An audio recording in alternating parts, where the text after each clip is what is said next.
반갑습니다. 자, 오늘은 투자자산운용사 제1과목 금융상품 및 세제에서 제3장 부동산 관련 상품을 시작하게 되겠습니다.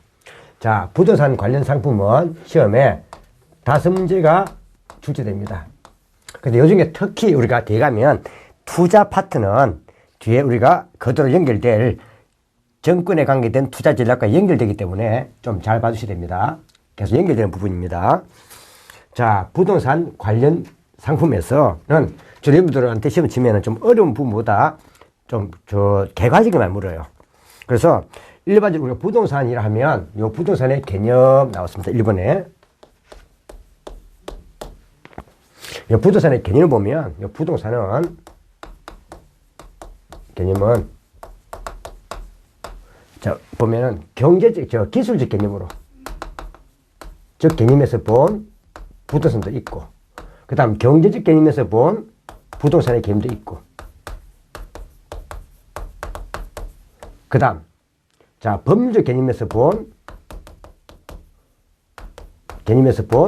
부동산의 개념, 요 세 가지 나눕니다. 요 세 가지를 나누어 가지고 전체로 우리가 집계할 때 쓰는 것을 우리가 복합 개념이다 있습니다. 복합 개념이다 있어요. 자, 주로 기술적 개념은 보통 공학과, 건축공학, 토목공학, 이쪽 공학 쪽에서 쓰는 개념들입니다. 공학적 개념입니다. 공학적으로 보는 개념인데, 주로 보통 우리가 이 건물 등을 토지를 개발하거나 또 건물을 짓거나 할 때 보통 공학에서 본다면 부동산이 뭔가 아무로 본다면 하나의 자연을 본다. 자연을 보기도 하고, 자연적 면을 보기도 하고, 이 공학 쪽에서는 또 두 번째 자연적인 맨 위에 또 요 자체를 볼 때 주변 환경이 어떠한가, 환경을 보기도 하고, 환경. 또 세 번째 건물을 지을 수 있는 과연 이 공간이 있는가 없는가 하는 요 공간을 보기도 하고, 또 이 공간에 요 부동산의 위치가 있는가, 위치도 따지겠다. 위치. 주로 건물을 짓기 위한 것에 많이 관계된 겁니다. 근데 경제 개념은 주로 우리가 보통 돈에 관계된 것들입니다. 돈. 즉, 돈에 관계된 겁니다. 주로 우리 보면 흔히 이런 돈에 관계된 것들인데, 이 땅을 내가 사가지고, 토지를 개발해서 판다면 할 때, 보통 이 돈에 관계된 개념들입니다. 그래서 이거 살 때 내가 과연 얼마 주고 사야 될 것인가 볼 수 있고, 또 일단 땅을 사면은 땅 자체에 대해서 금액이 얼마인가 하는 하나의 생산 요소를 보는 겁니다. 그래서 보기도 하고, 이 부동산을 또 하나에 볼 때는 이 자체를 볼 때 투입된 돈, 자본을 보기도 하고, 또 이걸 나이 팔면 얼마 된가 자산을 보기도 하고, 자산. 그 다음에 하나의 우리가 또 나중에 가치가 얼마 있는가 보는 거죠. 그래서 이는 얼마만큼 소비될 수 있는가 하는 소비재를 보기도 하고, 소비재 보기도 하고, 그 다음 또 상품을 보기도 합니다. 이런 것은 주로 우리가 경제 개념입니다. 근데 법률적 개념, 이거는 주로 법률 규정에 나온 겁니다. 법 규정, 법률 규정에 나와 있는 건데, 이런 법률 규정은 크게 우리가 두 가지 나눠집니다. 하나는 우리가 보면 부동산은 특히 이 토지 및 그 정착물을 해가지고, 민법 99조에 나와 있는 부동산이 있는데, 민법 99조는 보통 부동산이 뭔가 물어보면 토지 및 그 정착물이다 이렇게 쓰고 있어요. 다 쓰고 있습니다. 이때 토지 및 그 정착물을 부동산을 하고, 또 여기다가 우리가 이는 민법 규정이고, 하게 더 주음부동산을 따집니다. 주음부동산은 이는 민법 규정이 아니고, 이는 기타자산법이에요. 주음부동산이 있는데, 이는 부동산이 아니지만 등기 등록을 하는 것을 부동산처럼 이런 따진다 이 말이에요. 그래서 이거 두 개를 합쳐서 이런 보통은 법률 개념을 광의의 부동산이다 이랬어요. 부동산을 씁니다. 그래서 광의의 부동산에는 민법상 부동산뿐 아니라 주음부동산도 포함이 됩니다. 그런데 주음부동산은 사실상 부동산은 아닙니다. 아니지만 등기 등록을 하는 것을 부동산처럼 준용하는 겁니다. 그래서 주음부동산을 하는데, 요 주음부동산을 보면 우리가 흔히 사실 동산의 성격인데, 우리가 취득을 할 때 등기 등록하는 게 있죠. 그게 우리 자동차 같은 거. 자동차. 그 다음 선박. 등기하죠. 사면. 그 다음에 항공기 이런 것들. 이런 것도 주음에 포함됩니다. 그 다음에 우리가 또 보면, 준 물건도 있습니다. 물권. 물권에 준하는 것도 있습니다. 이게 보면 우리가 광업재단이나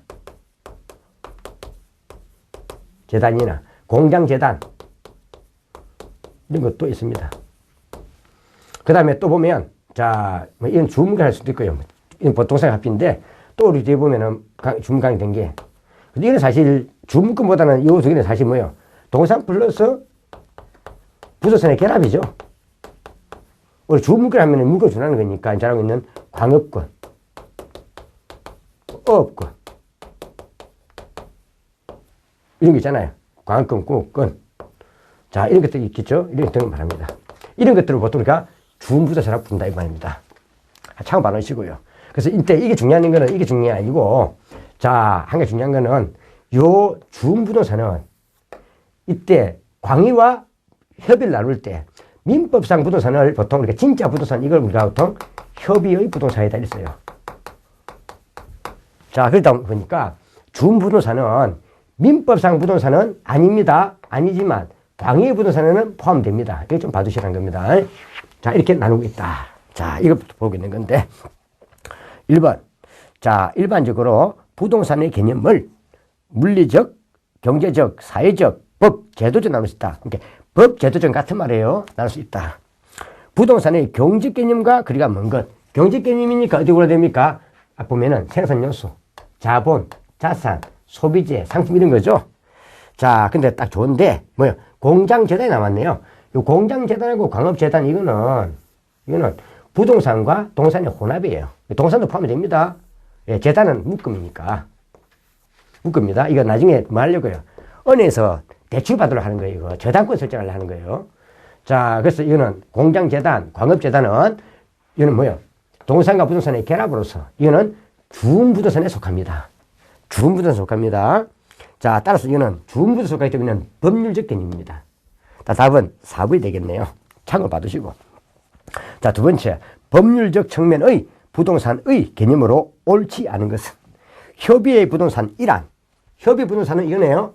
민법 99조의 상의 부동산입니다. 이는 토지 및 그 정착물을 말합니다. 토지 및 그 정착물. 자, 이거는 뭐예요? 민법상 부동산이 맞습니다. 자, 됐고요. 민법 99조에서 규정하고 있는 부동산이란 뭘 말한다? 토지 및 그 정착물을 말한다. 이 말이고. 자, 항공기나 선박, 업권, 광업재단 등은 이는 뭐다? 이거는요, 주음부동산입니다. 자, 이런 것은 주음부동산 했죠? 이거는 민법상 부동산인 협의의 부동산이 아닙니다. 이는 민법상 부동산인 진짜 부동산은 아니지만 이는 뭐예요? 등기 등록을 통해 가지고 하기 때문에 부동산처럼 등기 등록하는 것을 준용한다 이 말입니다. 그래서 이거는 준부동산부터 준용한다 해서 등기 등록하는 것. 이게 공시수단을 갖춘 것을 말하는 겁니다. 그래서 이거는 준부동산은 민법상 부동산은 아니지만 협의의 부동산은 아니지만 광의의 부동산에 포함된다 이래 됩니다. 그 답은 자 뭐요? 사망이 틀렸네요. 이는 협의의 부동산이 아니라 이는 준부동산으로서 광의의 부동산에 포함된다 이래 되죠. 자, 답은 4번이 틀렸고 광의의 부동산에는 민법상 부동산인 협의의 부동산도 포함이 되고 준부동산도 포함이 됩니다. 자, 상을 하자 없죠. 1번, 2번은 좀 참고로 보시고 자, 3번. 다음은 부동산의 자연적 특성에 이 아닌 것 해놨습니다. 밑에 한 장 넘기시면 자연 특성하고 그 이문 특성이 있는데 토지의 특성을 보면 자, 이는 좀 이분이 좀 봐줘야 됩니다. 토지의 특성을 보면 자연적 특성, 적 특성이 있고 인문적 특성이 있습니다.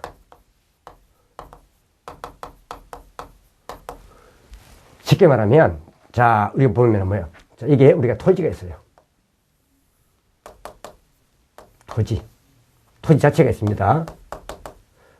이 토지 자체의 순수한 이 특성을 우리는 뭐 한다? 이걸 자연 특성이라는 겁니다.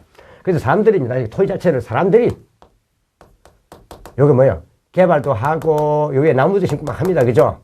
사람들이 뭐 한다고요? 사람들이 이 토지를 이용합니다. 이용.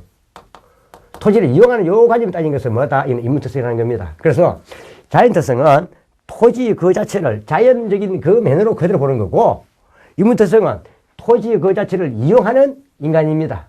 그래서 토지 자체의 성격을 순수하게 보는 것은 이는 자연 특성이고, 그 다음에 토지를 이용하는 또 활용하는 인간의 행위에 초점을 둔 것은 인문특성이다 이렇게 보는 겁니다. 그래서 자연 특성은 토지 그 자체를 보기 때문에 이건 항상 뭐요? 자체의 물리적 특성인데, 여기 보면 우리가 뭐요? 부동성이라는 게 있고, 그 다음 부정성이라는 게 있고, 그 다음 영속성이라는 게 있고, 그 다음 개별성이라는 게 있습니다. 이때 부동성이라는 것은 토지가 여기 있으면 토지는 인간의 힘으로 여기 있는 땅을, 이 땅을 다른 쪽으로 이렇게 뭐요?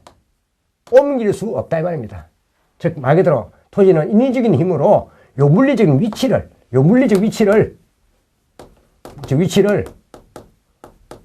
옮길 수 없다 이 말입니다. 옮길 수 없다 하는 이것은 뭐다? 이는 부동성입니다. 근데 부정성은 토지가 이만큼 있으면 요 뭐요? 양을 이거보다 더 이렇게 뭐요? 인간의 힘으로 수평적인 요 면을 양을 늘릴 수 없다는 겁니다. 늘릴 수 없다. 수 없다 하는 이것은 뭐다? 이거는 부정성의 문제입니다. 그래서 보통 부동성은 주로 위치의 문제입니다. 위치가 고정되어 있더라. 무슨 위치? 물리적 위치가 고정되어 있더라. 이거 면이고, 부정성은 주로 양이 불배이다는 겁니다. 뭐가? 물리적 양이 불배이다. 즉, 양이 뭐요? 양이 불배라는 거죠. 왜? 늘릴 수 없으니까. 근데 영소성은 토지는 계속 존속한다는 거죠. 영원히 존속하더라. 존속한다. 즉, 토지는 소멸되지 않는다는 겁니다. 소멸이 안 된다. 이 말입니다. 소멸이 되지 않는다. 이는 영소성입니다.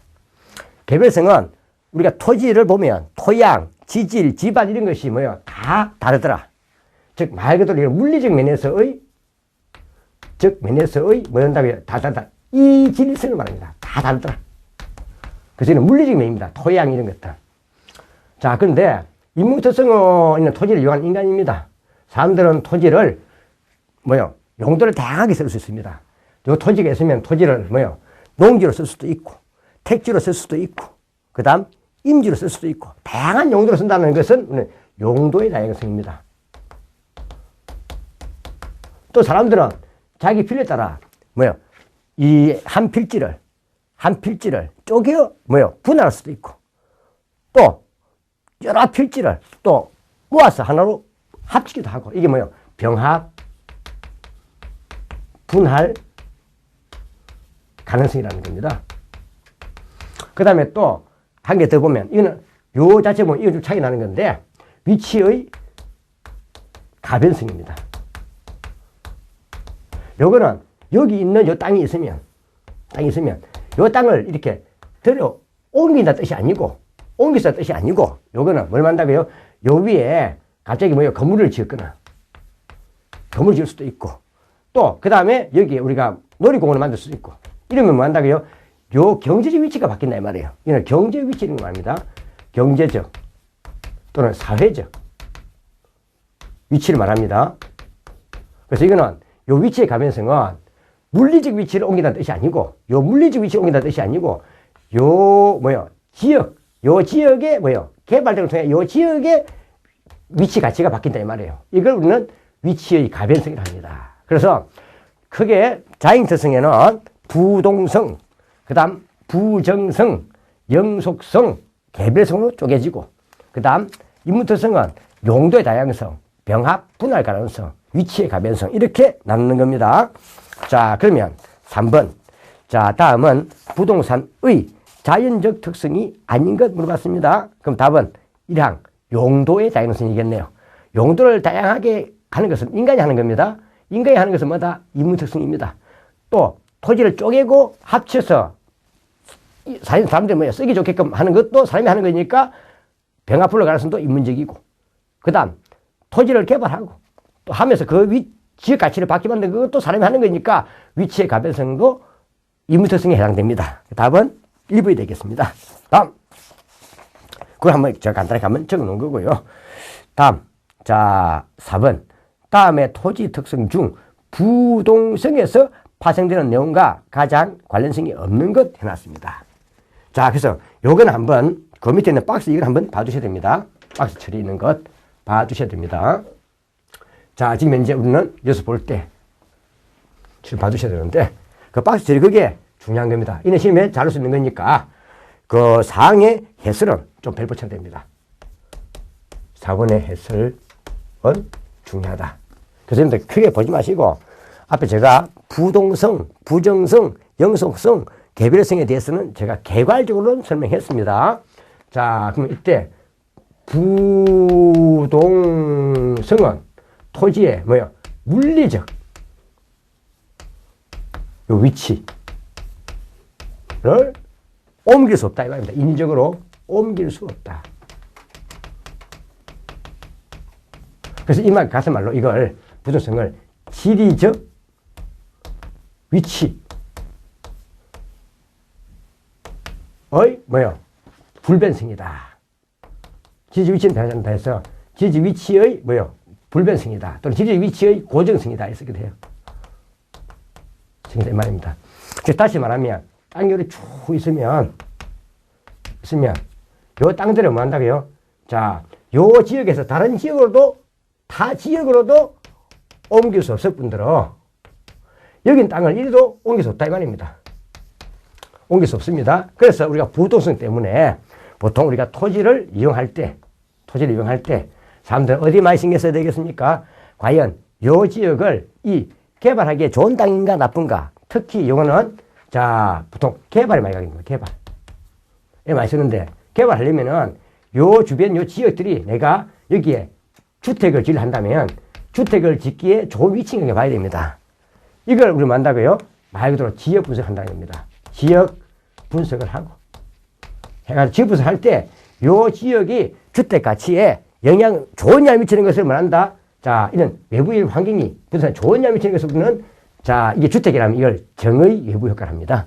근데 만약에 나쁜 효과 같으면 주택 근처에 관공서나 학교나 그 다음에 또 공원이 있다면 요 가치가 올라가겠죠. 그러면 이거는 주택 가치 자체가 아니라 주변 외부 환경이 좋기 때문에 올라가는 거죠. 자, 이래서 우리는 정의 외부 효과를 하고. 근데 주거지 옆에 쓰레기장이라든지 화장터 등이 있다면 주택 가치가 떨어지겠죠. 이는 주택 자체가 아니라 외부에서 미친 효과입니다. 이거 우리가 외부 효과라 불러요. 외부 효과. 그 앞에 그는 나쁜 효과는 부의 외부 효과를 쓰는 겁니다. 그래서 이런 지역 분석을 통하여 즉 외부 효과 등을 분석해보고 그래가지고 뭐 한다고요? 입지선정을 해야 됩니다. 입지선정을 할 때 관계되는 겁니다. 그래서 주로 위치 문제입니다. 위치 문제. 과연 이 지역 자체가 개발하기에 좋은 위치 문제냐 이 문제입니다. 위치 문제입니다. 그래서 땅은 옮길 수 없다 보니까 사람들이 땅 있는 곳에 가서 직접 관찰해야 됩니다. 자, 이게 바로 뭐다? 임장활동이라는 겁니다. 임장활동. 우리 보통 뭐 옷 같은 경우는 옷을 보내달라 해가지고 한번 보고 살 수 있죠. 근데 땅은 사람들이 가서 직접 봐야 됩니다. 땅을 들어 옮길 수가 없는 거니까. 이게 현장 답사. 현장 답사를 우리는 뭐요? 임장활동 불러요. 직접 인간이 현장 답사를 하는 것을 보는 것을 말합니다. 자, 이 말이고요. 또, 요 땅들은 뭐예요? 아, 여기 지역은 위치가 좋더라. 또 여기 지역은 위치 나쁘더라. 이런 식으로 뭡니까? 지역마다 다 다른 형성을 합니다. 저기는 상업지더라. 저기는 주거지더라. 이걸 만다고요? 국지화. 국한된 지역으로 보통 시장들이 제한된다는 거죠. 자, 이런 것에 관계된 것이 우리 부동성입니다. 그래서 시험 칠 때 혹시 뭐가 나오면 자, 예를 들면 특히 외부 효과, 그 다음 지역 분석, 입지선정 이게 너무 주로 무슨 문제다? 부동성의 문제다 보면 됩니다. 그 다음에 두 번째 보면은 이제 밑에 부정성이 있습니다. 성이 있습니다. 이는 토지는 인간의 힘으로 요만큼의 지표 물량이 있다면 요 지표 물량보다 더 늘릴 수 없다는 거죠. 늘릴 수가 없다는 겁니다. 자, 예를 들어 이게 우리가 지금 현재 농지고 여기가 우리가 바다입니다. 그럼 바다에 쭉 돼 있겠죠. 이만큼 땅이 있다 합시다. 나중에 이 농지를 개발하고 말도 용도 전환을 하고 바다를 매립을 해가지고 매립을 합니다. 매립을 해가지고 여기 이제 뭐예요? 개발합니다. 택지를 시켜서 개발한다 합시다. 이 경우는 바다를 메우면 땅이 는 게 아니냐, 토지 양이 는 게 아니냐, 이게 아니죠. 자, 말도 바다 밑에도 뭐요? 뭐 있다는 겁니까? 토지는 있었습니다. 있었는데 이걸 인간이 뭐 한다, 이거는요, 좀 더 택지로 이용할 수 있는 좋은 땅으로 바꾼 거죠. 그래서 이는 말 그대로 물리적인 양이 는 건 아닙니다. 양은 이만큼이 그대로 존속합니다. 하는데 이거는 택지로 이용될 수 없던 땅을 택지로 바꾼 것에 불과한 거지 요 양 자체가 더 는 건 아니다 이 말입니다. 그래서 이 부정성은 뭐예요? 자, 우리 특히 간척 사비나 그 다음 매립을 하더라도 이때 뭐예요? 물리적인 양은 불배라는 겁니다. 물리적 양은 뭐다? 불배입니다. 항상 불배이다. 그렇지만 이거는 어디 관계된다? 특히 요거는 경제적, 즉 용도적. 용도가 뭐다? 용도가 법. 용도에 바꿔준 거죠. 농지를 택지로 바꿔줘야 건물 지을 거잖아요. 또 바다를 뭐요? 메워서 택지로 바꿔줘야 건물 짓겠죠. 그러면 용도가 법적입니다. 용도적. 또는 이렇게 하면은 가치가 올라가기 때문에 비용보다 수익이 커서 가치가 올라가기 때문에 인간은 이런 행동을 할 겁니다. 그래서 이는 경제적 이는 양의 증가를 의미하는 거지 물리적 양에는 불배이다. 이런 것들. 또 그러다 보니까 특히 도시 토지 같은 경우는 땅값이 올라가기 때문에 사람들은 계속 뭘 한다고요? 계속 사람들은 투기 등을 합니다. 그래서 이 투기 억제책으로 나온 게 뭐다? 바로 정책입니다. 이게 바로 토지 공개념 정책이다. 그래서 이 부정성에 관계된 문제는 양의 문제입니다. 그래서 정책이나 양에 관계된 문제. 그래서 토지는 양이 항상 불배더라 하는 이 문제는 뭐다? 부정성의 문제입니다.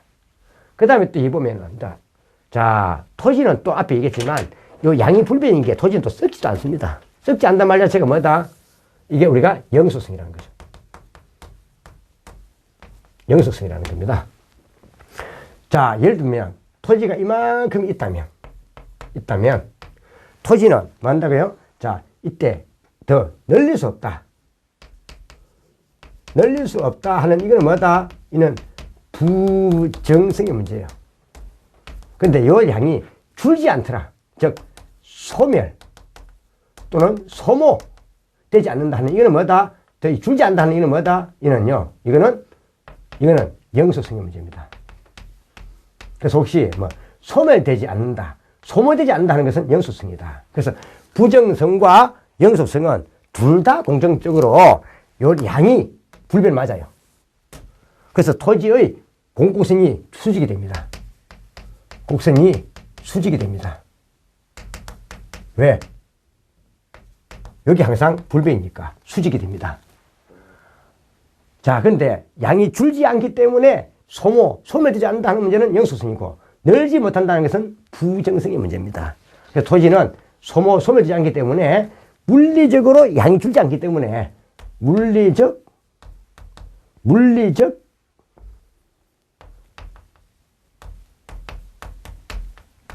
감각, 상각을 할 필요가 없고 또 사람들은 땅은 썩지 않기 때문에 장기 투자 대상으로 이용하기도 하고 또 사람들은 뭐요? 토지를 남에게 임대해 주기도 합니다. 썩지 않으니까. 그래서 이는 임대 개념 자체가 나오는 이것은 영속성의 문제다 이 말입니다. 그 다음 한 개 더 보면 뒤에 우리가 요 개별성이 있는데 개별성은 토양, 토지 등이 다 다르다 이거니까 그냥 참고보면 되겠습니다. 다음, 자, 이 정도 해놔놓고 한번 보도록 하시죠. 자, 4번. 토지의 특성 중 부동성에서 파생되는 내용과 가장 관련성이 없는 것. 부동성이니까 어디에 속하는 내용이죠? 요 내용이죠. 토지의 물리적 양을 옮길 수 없다. 위치를 옮길 수 없다. 그 위치 문제는 부동성, 양의 문제는 부정성이다 보면 됩니다. 자, 그 다음 외부 효과를 반영하여 입지 선정을 해야 하는 근거가 된다. 자, 외부 효과를 반영해서 입지 선정, 지역 구성 노면이 뭐다? 부동성. 매립의 경우에도 물리적 공급량은 불변이 맞습니다. 근데 이거는 부동성이 아니라 부정성의 문제입니다. 그 답은 2항이 되겠네요. 그래서 이는 내용이 틀린 것이 아니라 묻고 있는 게 부동성과 관련성이 없다 물어봤으니까 부정성을 고르라 이 말입니다. 자, 그 답은 2번이 되겠네요. 자, 부동산 활동과 현상을 뭘 시킨다? 국지화 시킨다. 국지화. 그 다음에 부서 활동에서는 특히 임장활동이라든지 정부활동. 자, 이분들이 보통 집을 사거나 땅을 살 때는 보통 그 지역에 공인중개사 사무실에 가서 보통 계약을 합니다. 왜 그렇겠습니까? 자, 어떤 집이 나와 있는가, 어떤 땅이 나와 있는가 잘 알지 못하기 때문에 공인중개사를 통해서 우리가 집도 사고 또 집도 팔고 땅도 사고 땅도 파는 겁니다. 그래서 이거는 중개사가 그만큼 정보를 많이 알고 있기 때문입니다. 그래서 우리는 중개사를 지역의 부동산 전문가로 하는 겁니다. 자, 그래서 이 말 되고요. 정보, 특히 공인중개사 제도. 그 답은 2항이 거리가 멀다. 2항은 내용이 틀린 것이 아니라 부동성에 관한 문제가 아니라 부정성에 관한 문제이기 때문에 2번이 답이 되는 겁니다. 다음 5번. 다음 특성 중 부정성에서 발생되는 내용과 가장 거리가 먼 것은. 자, 보세요. 특히 도시 토지 같은 경우는 땅은 딱 제한되어 있는데 자꾸 도시에 살려고 사람들이 몰려옵니다. 그럼 땅은 제한되어 있는데 사람들이 몰려오니까 토지 공급보다 수요가 많아서 시장 경제 논리상 가격이 올라가는 겁니다. 이게 바로 집가구 현상. 이런 걸 유발시키더라. 자, 그 다음에 토지의 물리적 공급성은 항상 뭐가 된다? 물리적 공급성은 부동성이든 부정성이든 수직이 된다. 다음. 토지에는 물리적 감가가 발생하지 않더라. 물리적 감가가 발생하지 않는다. 토지는 물리적으로 소멸되지 않는다 하는 것은 무슨 문제다? 이거는 영속성의 문제입니다. 그 답은 늘지 않는다의 문제는 부정성이지만 줄지 않는다. 썩어 줄지 않더라는 문제는 뭐다? 영속성입니다. 그 답은 3번이 틀렸습니다. 자, 이거는 영속성에 관한 문제다 해야 됩니다. 자, 그 다음 토지는 역시 물리적 감가, 상가. 토지는 역시 토지 공개념 도입 정책. 정책은 뭐다? 역시 부정성 되네요. 자, 6번 나왔습니다. 부동산 시장의 특성으로 적절하지 않은 것 나왔습니다. 자, 한번 봐두시면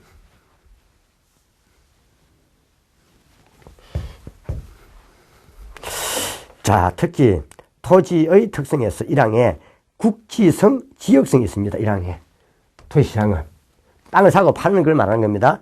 부동산을 사고 파는 것. 자, 이때 뭐가 나오면요, 국지적, 국지성. 그 다음 또 한 개 더. 여기 나온 앞에 지역성, 지역성. 지역 분석이다. 또는 지역성이다. 또 국지적 시장이다. 국지와 농인데 뭐 때문에 받는다? 이런 부동성 때문에 발생되는 겁니다. 앞에 쓰면 부동성. 다음 두 번째. 자, 부동산에 대한 거래 정보의 비공개성. 자, 참고나 봐놓으세요. 이 부동산 시장을 가만히 보면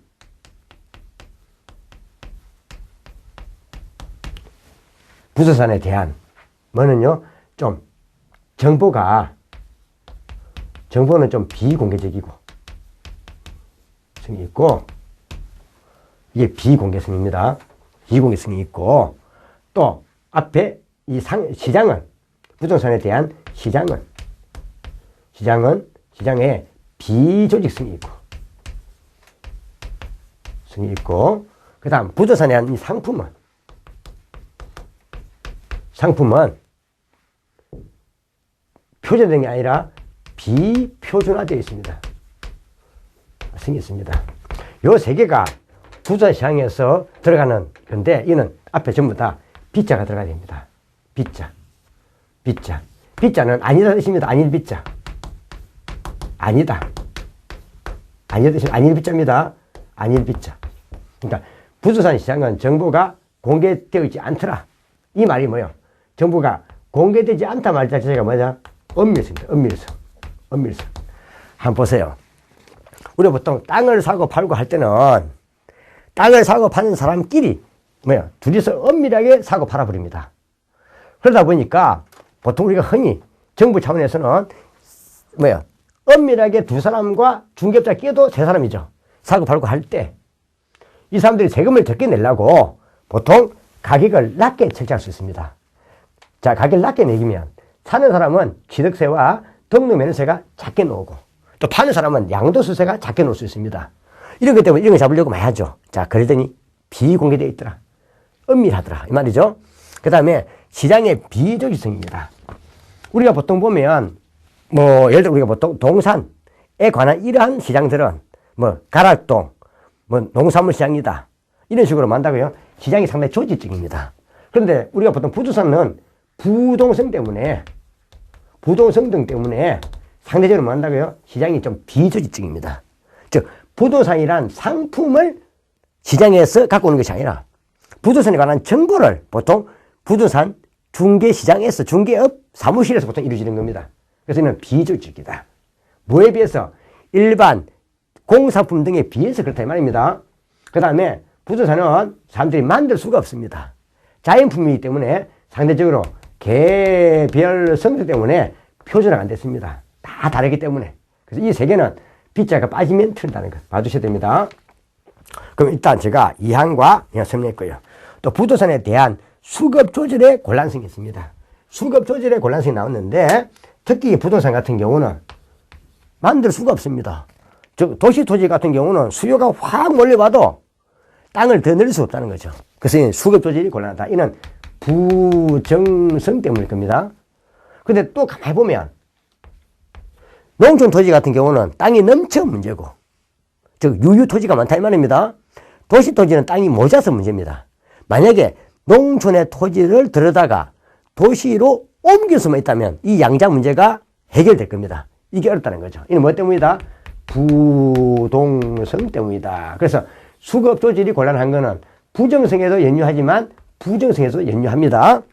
다음, 자, 부동산 상품의 상품의 앞에 뭐가 빠졌습니까? 빗자가 빠졌네요. 상품의 비표준화성. 뭐 때문에? 다 다른 개별성 때문에. 또 시장의 비조직성. 뭐 때문에? 부동성 때문에. 자, 그 답은 이 사항은 앞에 빗자가 둘 다 빠졌습니다. 비표준화, 비조직성 해야 됩니다. 답은 상으로 해주시면 되겠습니다. 자, 좀 쉬었다가 7번부터 하도록 하죠. 자, 앞쪽은 특히 이 제가 관계된 거, 요 부동성하고 지금 현재 나와 있는 이부터 해서 쭉 오늘 제가 6분까지는 간단하기 때문에 시험이 잘 나옵니다. 간단하면서 시험 잘 나오는 것들은 좀 봐주셔야 됩니다. 이런 시험은 투자 쪽을 빼고는 좀 쉬운 파트만 내기 때문에 이 부동산 관련 상품에서는 좀 수월하게 봐면 되겠습니다. 자, 특히 볼 때 부동성, 부정성 요 두 개는 잘 정리해 주셔야 됩니다. 자, 좀 쉬었다 하도록 하죠. 수고하셨습니다.